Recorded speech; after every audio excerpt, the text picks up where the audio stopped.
Obviously, friends protect you. Kabaligtaran ng enemy.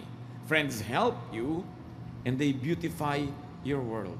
Sabi nga ng iba, friends multiply our joy and divide our sorrow. So the best revenge against your enemy is to turn him into a friend. Akala ng iba, tagumpay na sila pagka yung kanilang mga kalaban ay nasaktan din nila. Yung gumagawa ng masama, mas nagawa nila ng mas masama. At yung mga nagpapahirap sa kanila, mas napahirapan nila. No. Kasi yung mga enemies natin na ginagawa natin ng masama, lalong lumalakas ang loob na gawan tayo ng additional mischief. Kung nagigilty man sila pag gumagawa sila sa atin ng mali, pagka gumawa na rin tayo ng maraming mali laban sa kanila, nawawala na yung guilt nila. Ang anang napapalit, puot, galit. Kung sino man ang ginagalit ninyo, you actually empower to harm you. Whoever you cause to be angry at you, actually, you are making them, giving them good reasons to really be bad to you. So, the best revenge is to turn an enemy into a friend. How do you do that? How to turn enemies into friends? So, the obvious teaching is don't take revenge yourself. Remember that God is God of justice. Walang nakakalampas sa pansin ng Panginoon. Romans 12:19, dear friends, don't try to get even. Let God take revenge. In the scripture, the Lord says, I am the one to take revenge and pay them back. Kahit alam natin kung paano gaganti, may ideya tayo kung paano, don't do it. Kasi pag ginawa na natin yon, yung Diyos na dapat sana kakampi natin kung inaapi tayo, ginagawa ng masama, magiging kalaban natin. Dahil ayaw niya na naghihiganti tayo. At sabi niya, ipaubaya niyo sa akin yan. Ako ang magaling dyan. Why? Because God is God of justice. Siya ang nakakaalam kung anong dapat na parusa sa nagkakamali. At kung hanggang kailan dapat parusahan. At kung hanggang kailan dapat ay tigilan na. Kumisan tayo nadadala na ating damdamin at sumasobra, lumalabis. Kaya tuloy mamaya, tayo na yung guilty. Nangyayari ba sa inyong buhay yan? Meron kayo nakaaway, talagang siya yung mali. Pero dahil sa treatment nyo sa kanya, dahil sa masama niyong sinabi, dahil sa inyong galit, mamaya kayo na yung nagsusorry. Kasi mali na rin kayo. At kung mali man siyang nauna, mali naman yung ginawa mo, mali ka na rin. At ikaw yung mas huling mali, matagal na siyang mali, ikaw yung mas bago. Primacy or recency in taking and doing something wrong. So, do not take revenge. Give to your enemy what he wants. As long as you could. When it will not endanger your life or the life of those who are dependent on you, give them what they want. Most of the time, what enemies want, we don't really need. Matthew 5:41-42, if a soldier forces you to carry his pack 1 mile, carry it 2 miles. When people ask you for something, give it to them. When they want to borrow money, lend it to them. The Lord Jesus Christ speaking. Of course, you have to contextualize this. You are not expected by Jesus to obey this to the point of dying, to a point of depriving yourself of other loved ones. This is a general rule of thumb. Nang sinasabi lang ng Panginoon para nyo ma-minimize o matanggal ang conflict sa buhay, maging mapagparaya na lang kayo. Kaya nyo ibigay, ibigay nyo na. Pero alam nga naman na hinihingi yung asawa nyo, ibigay nyo. Diba? Alam nga naman gusto rapin yung anak mo, ibibigay mo. Hindi ganong uri ng pagbibigay. Kasi iba, exaggerated mag-apply nito, nagdurusa na sila, nahihirapan na sila, sinusunod nila, akala nila, yun ang kalooban ng Diyos. Kailangan mong gamitin ng utak ang pag-apply niyan. Hindi ka naman ipapahamak ni Lord dahil lang gusto niya na peaceful kayo ng kaaway mo.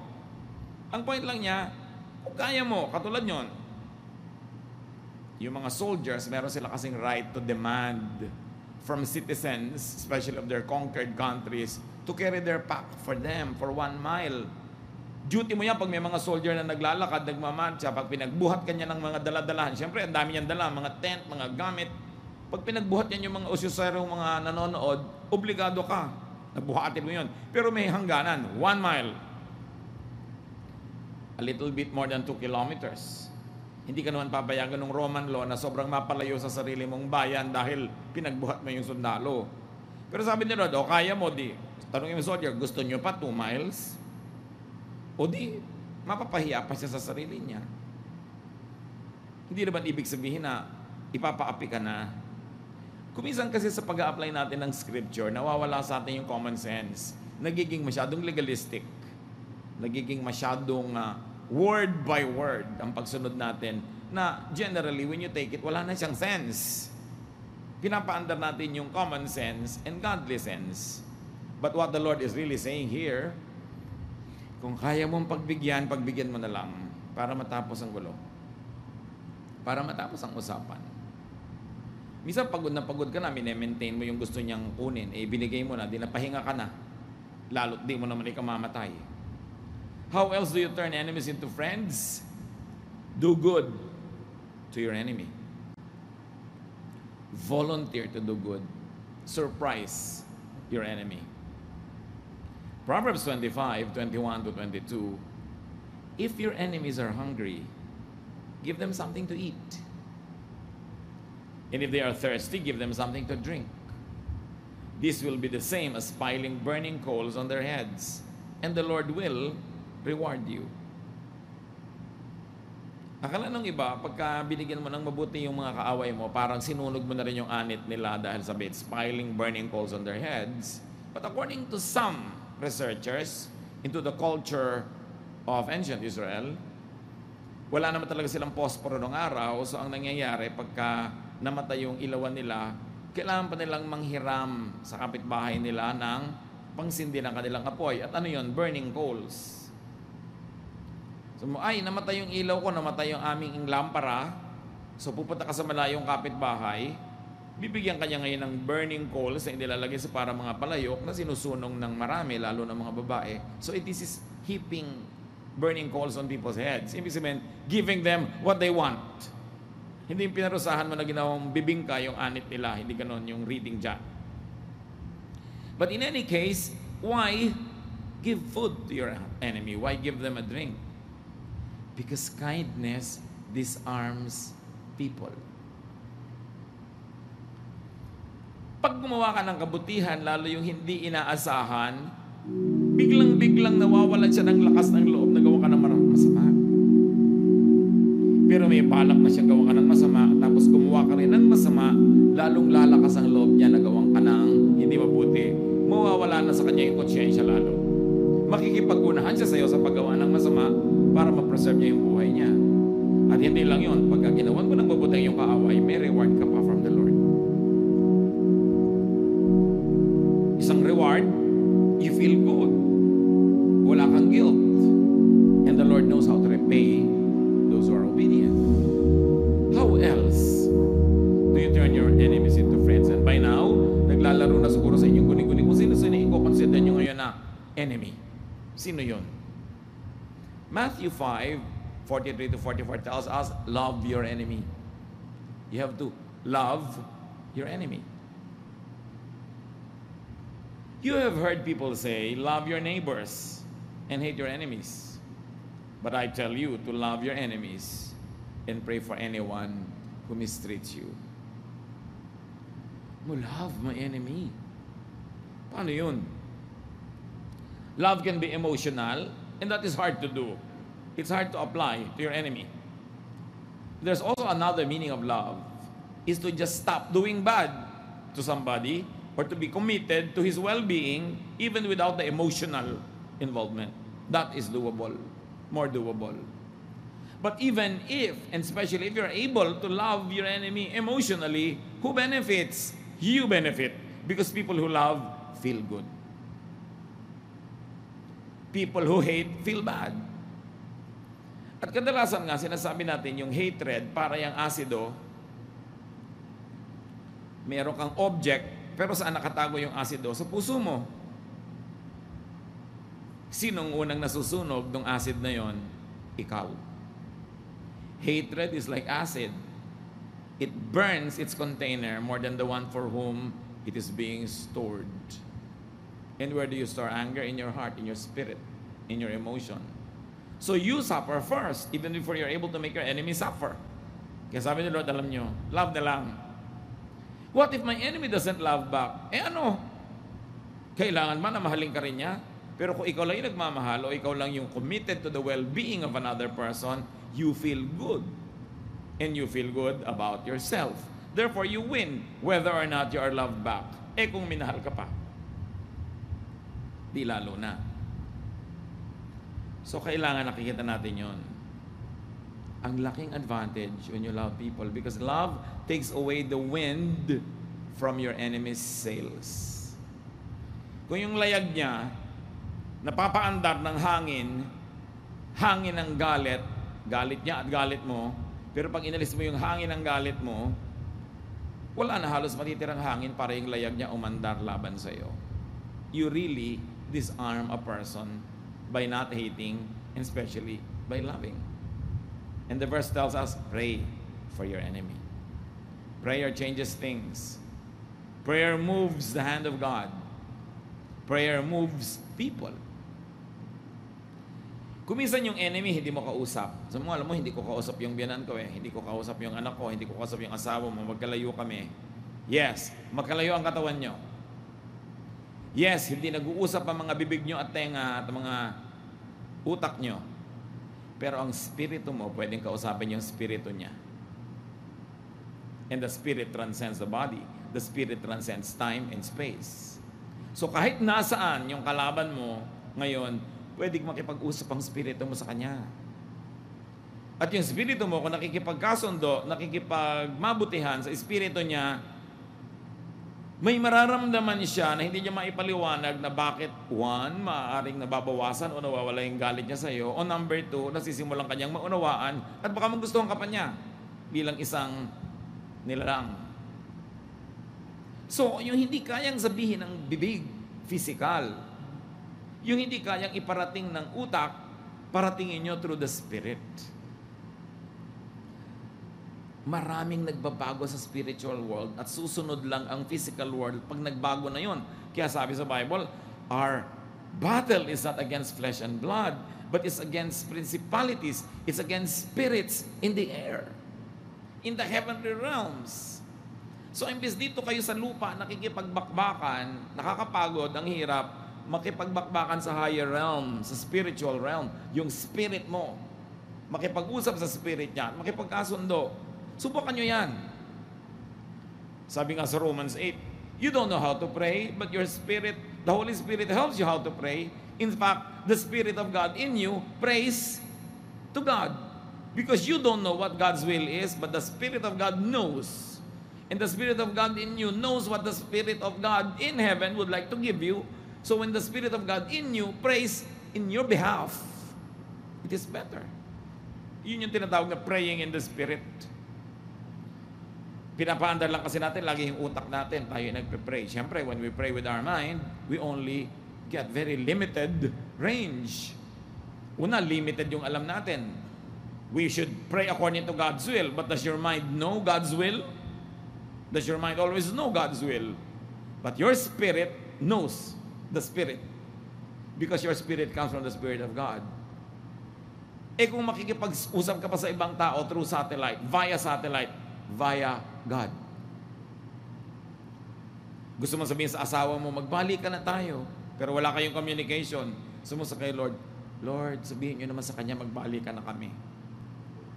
Mahirap ba sa Espiritu ng Diyos, nakausapin niyo yung Espiritu ng asawa mo? At mahirap ba sa Espiritu mo, nakausapin niyo yung Espiritu ng Diyos? Kaya nga may satellite Pag nag-beam tayo ng mga materials, let's say to the USA, hindi yun makakarating doon kasi nakaliko yung Earth. Hindi naman liliko yung mga waves. So, ipapatamain mo sa satellite at ibibim ng satellite doon sa kabilang part ng mundo, nakakarating doon. And God is our satellite. So, you use satellite when you pray. Pagka meron kang gustong kausapin, mabagbag ang kanyang kalooban, unahin mo sa prayer. Ang dami-dami kasi nating kapangyarihan na available. Limited ang ginagamit natin, yun lang utak. Maraming mararating ang spirito natin, kahit yung katawan natin nandito, nabibihag tayo ng katawan lang. Nalilimutan kasi natin that we are body, mind, and spirit. that we are body, soul, mind, or emotion, and spirit. Limited at saka hindi na-develop yung spiritual life. So, pray for your enemy. Nothing is impossible with God. And nothing is impossible to those who pray. When you pray, you plug into the source of power.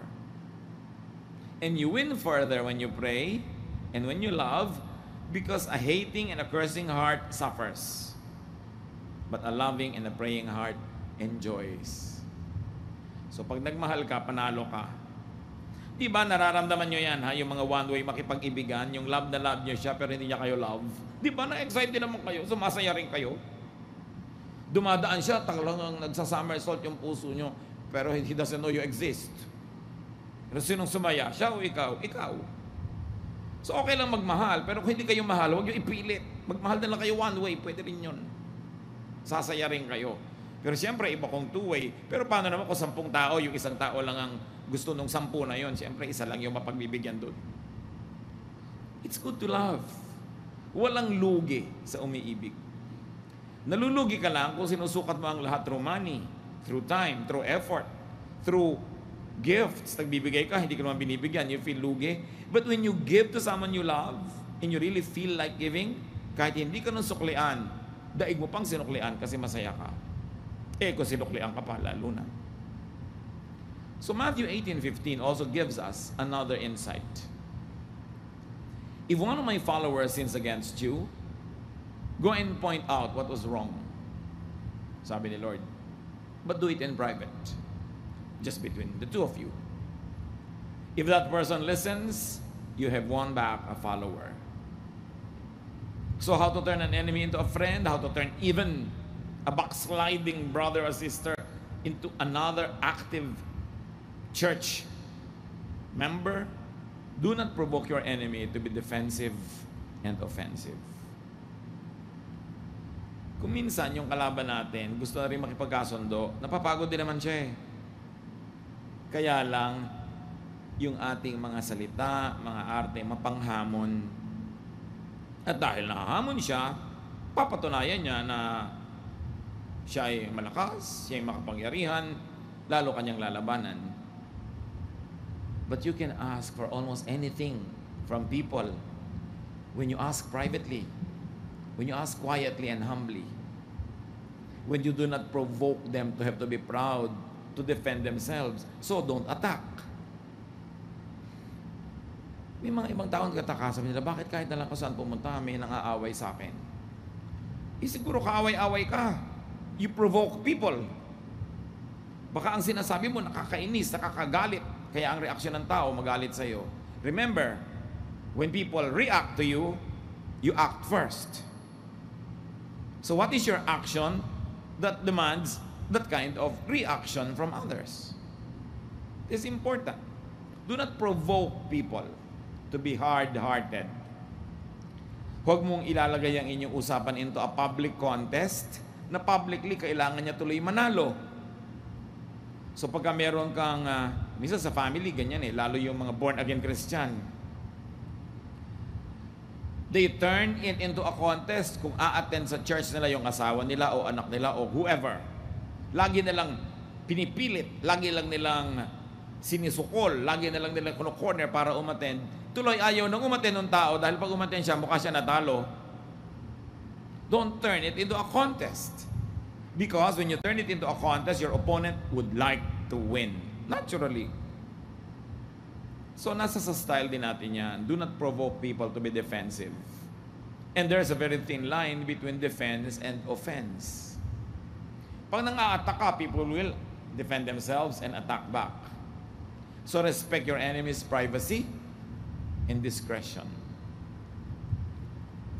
Pag kailangan siyang sumuko, kailangan siyang matalo, do it in a very private ritual or ceremony, minus an audience. It will become easier for your opponent to surrender. Pero siyempre, pag may audience, gusto niya, siya yung mukhang panalo. Be gentle with your enemy. Ganyan naman ang style ni Lord eh. So be gentle with your enemy. Proverbs 15:1. A kind answer soothes angry feelings, but harsh words stir them up. Madalas natin yan i-quote. Pag galit na galit ang tao sa'yo, tapos ang sagot mo, banayad, malumanay, mababa ang tono, mawawala yung galit niya. At hindi man mawala ang buong buo ang galit niya, mawawala yung kabangisan niya. Because you defang your enemy when you are gentle. But when you are fierce, you threaten your enemy, and your enemy will be forced to show much more force than he's already doing. So galit na galit ang asawa mo, may sinabi sa iyo, ang sagot, malumanay. Meron kang gustong sabihin, bukas na, pag malamig na yung ulo niya. Huwag mo sabayan. Lahat naman na nag-aaway, nagsabayan kasi.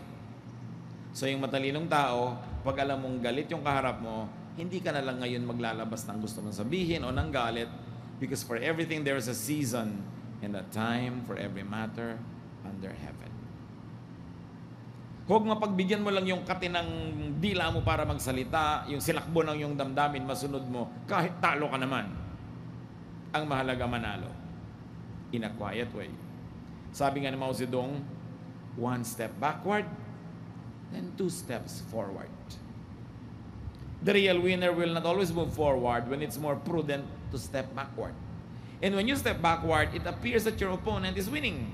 Therefore, he will relax. And when he is relaxed, then you can move 2 steps forward. Timing. So a kind answer. We never condone any form of physical violence against women, especially against wives. Pero marami talaga sa mga nagrereklamong babae na sila'y sinasakatan ng asawa nila kasi kung sumagot sila, pabalang. Mainit ang ulo ng asawa, mainit din ang ulo niya. Hindi ko sinasabi huwag niyong initan ang ulo niyo, pero timing. Kasi mas malaki yung braso niya. Kailangan gamit yung utak. Diba? Ang laki-laki niya, lalabanan ninyo. Bakit ka babangga sa pader? Kung pwede mo naman palambutin yung pader na yon ng tenderness, kindness, gentleness, or simply let time pass. Alam niyo ba kung gaano karaming adrenaline ang kailangan ng tao para magalit? Gaano karaming blood chemistry ang kailangan maiba para siya magmagang halimaw at magkaroon ng lakas ng halimaw at mag-isip na parang halimaw. Ang dami nun. Nakakapagod yon. So nobody can stay angry for too long. Dahil mauubusan siya ng energy. So hayaan yung ubusin niya yung energy niya. Nagalit siya. Pag ubus na, nakapahinga na siya, tsaka niyo ngayon sabihin yung point niyo. And give a kind answer. Pag may sumandal sa'yo at nilabanan mo yung pagsandal niya, maglalabanan kayo. Pag merong tug of war, humila siya, humila ka rin, ang tagal niyong nakatayo, naghihilan kayo, nakakapagod, subukan mong bitawan yung lubid, tutumba siya mag-isa. Kasi hindi mo alam na ang nagpapatayo sa kanya at nananatili siyang nakatayo, yung energy mo. Bitawan mo, tutumba siya. Ganon din yung sobrang matapang, sobrang galit. Bitawan mo lang, tutumba siya mag-isa. But when you expend your energy against his energy, you just energize your opponent.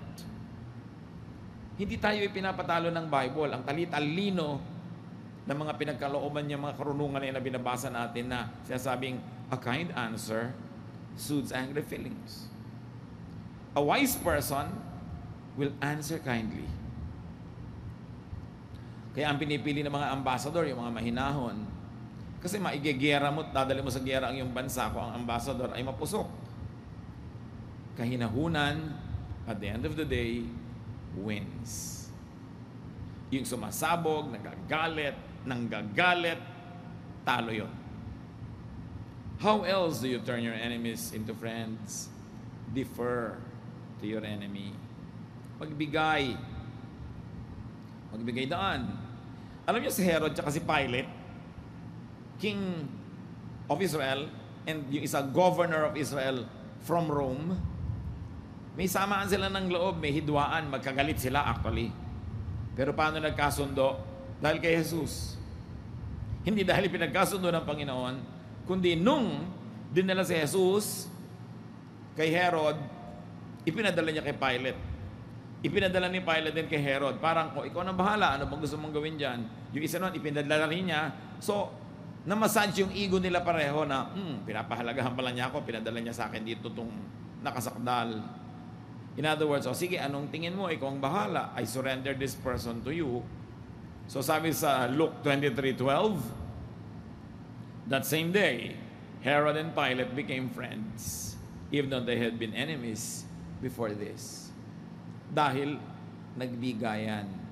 Siyempre, alam naman natin yung pinagbigayan nila hindi maganda, yung trial of the Lord. Pero ang point, sila naging friends dahil nagbigayan. Sa lahat ng ginagawa natin, mga kapatid, let good, not bad, win. That's why you should not take revenge. Bad siya, nag-revenge ka, di bad ka na rin. Wala ka ng lamang. Pag nagsakdal ka sa Diyos, wala ka na rin positive points kasi pareho na lang kayo. Romans 12:21, don't let evil defeat you, but defeat evil with good. Talunin mo ang masama ng kabutihan. Yun ang tunay na tagumpay. So masama ang pakita sa inang biyanan mo, patuloy kang magpakita ng kabutihan. Mananalo rin yun. Dahil mapapagod din ang biyanan mo. At number 2, baka meron ka rin kasing hindi kabutihan, hindi mo lang napapansin. So ngayon, sa paggawa mo ng mabuti, you inspire the other person to show the good side. But when you do bad, you inspire the other person to show the bad side.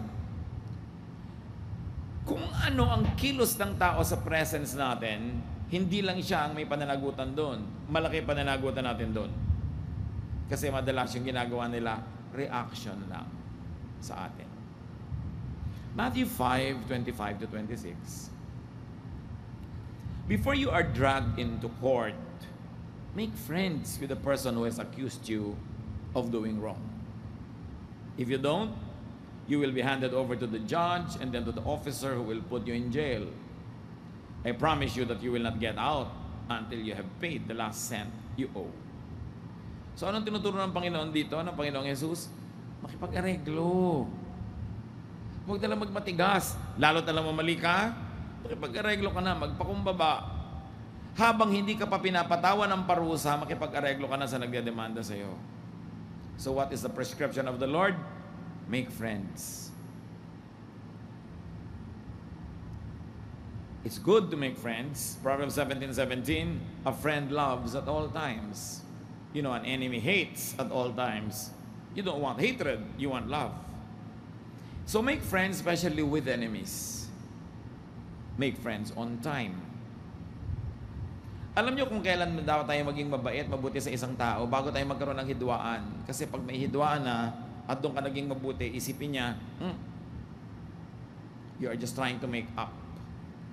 Mabuting nauuna yung kabutihan. Kesa nakagawa ka ng mali, tsaka kapag gagawa ng mabuti.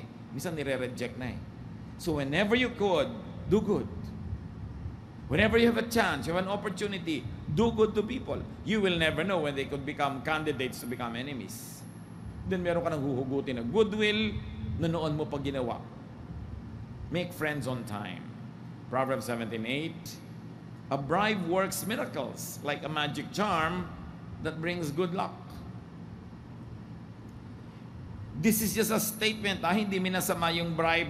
Sabi niya, a bribe is like a charm to the giver. Ang sinasabi lang dito, yung karunungan na matatanda, be a gift giver. Siyempre, iba yung mapagregalo. Lumalapit ang loob sa iyo ng sino man.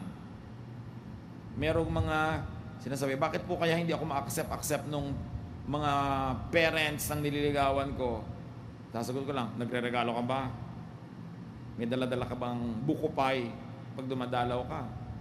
Siyempre, pag una mo niligawan yung mga magulang, dapat ganun. Hindi kasi alam na maraming kabataan ngayon yan, ang una mo nililigawan, magulang. Kasi pag ayaw sa'yo ng magulang, the magulang will give you hell. So, kailangan marunong ka manuyo, be a gift giver. Whenever you can, be a gift giver. Maliit man, malaking bagay, iba na yung may tanim. Do not bribe people to make them do bad and destructive things. But yes, bribe people to make them do good and constructive things. Anong masama doon? Kung gusto mo mapabilis yung ipinapagawa mo o nagdala ka ng buko pie, di binilisan, ayaw mo namang napabilis yung trabaho mo. Pero ang masama yung may huwes, may hukom, guilty ka, magbabribe ka para maging not guilty ang verdict niya. Masama yun. Kasi yung justice, binabaluktot mo na. Pinapagawa mo na yung tao ng masama. Pero yung i-inspire mo lang siya para gumawa ng mabuti, bumilis ang trabaho, gumanda yung trabaho, bribe.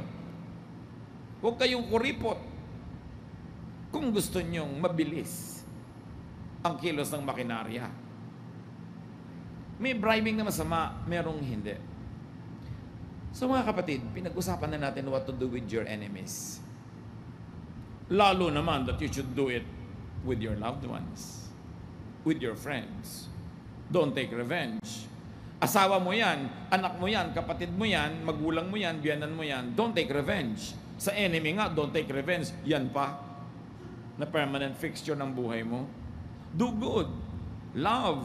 Do not provoke them to show their bad side. Yung ang enemy, hindi mo pinoprovoke, yung loved one mo pa.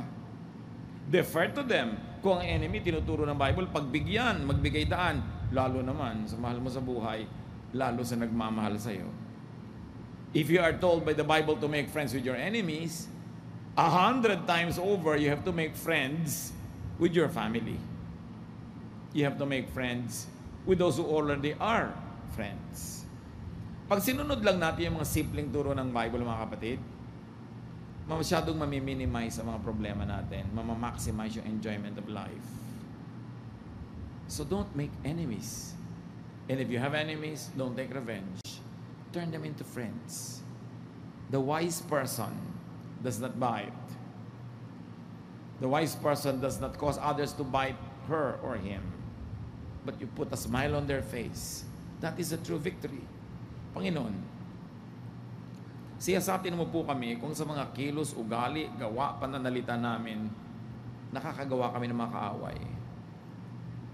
Kung may pattern ng buhay namin na laging may naiinis, nagagalit, meron kami hindi nakakasundo, paulit-ulit, pabalik-balik, turuan mo kaming suriin na ang sarili namin sa mga pananagutan namin sa mga pangyayaring ito.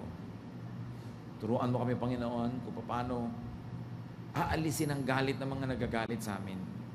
Kung paano sila, huwag naming salingin to the point that they are threatened